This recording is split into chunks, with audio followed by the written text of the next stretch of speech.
राम राम राम राम राम राम राम राम राम नारायण नारायण। जन्म मृत्यु जरा व्याधि दुख दोषानुदर्शनम।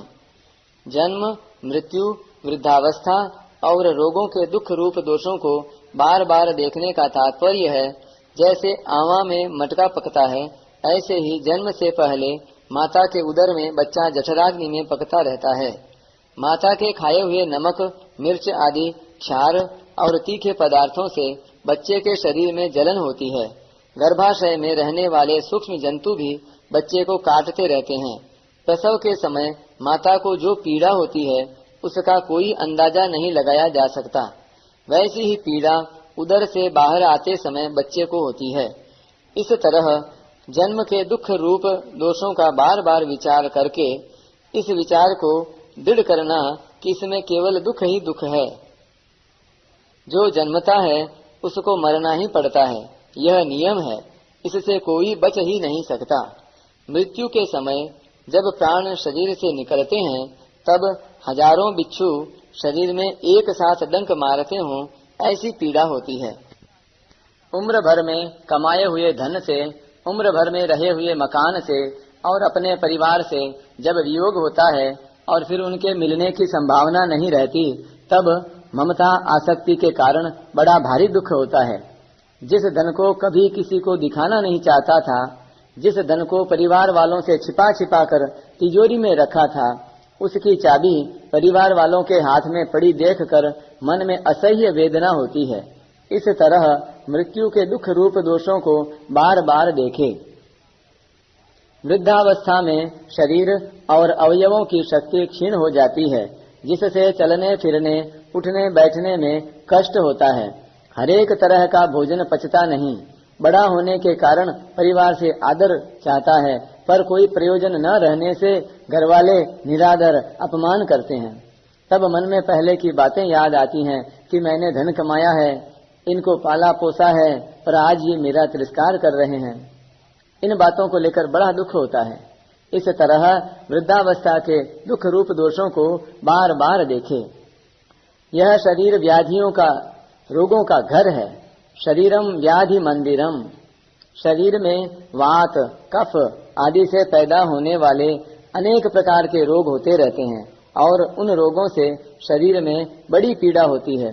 इस तरह रोगों के दुख रूप दोषों को बार बार देखे। यहाँ बार बार देखने का तात्पर्य बार बार चिंतन करने से नहीं है, प्रत्युत विचार करने से है।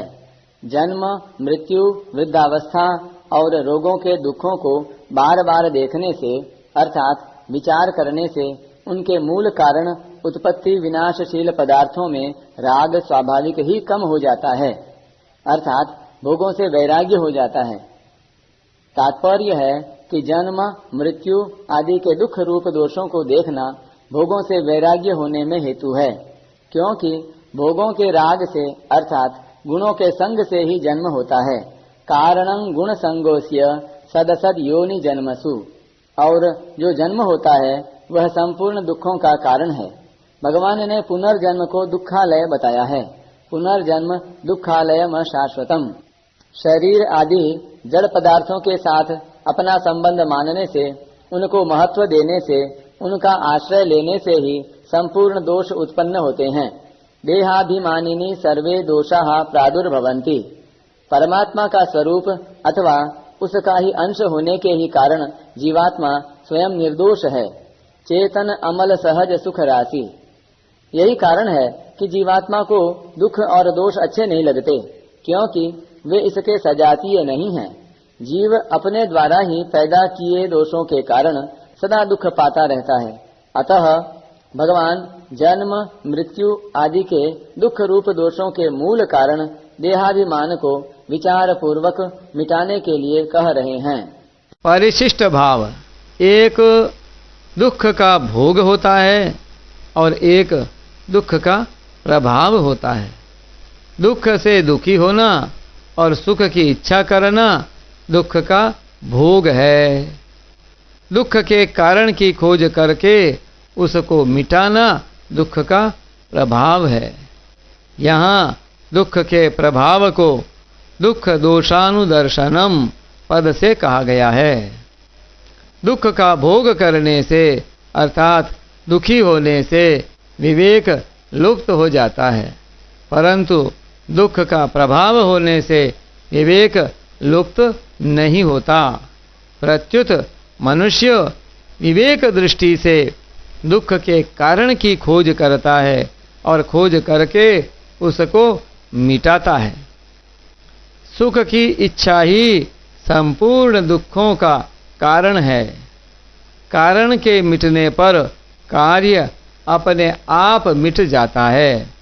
अतः सुख की इच्छा मिटने पर संपूर्ण दुखों का नाश हो जाता है।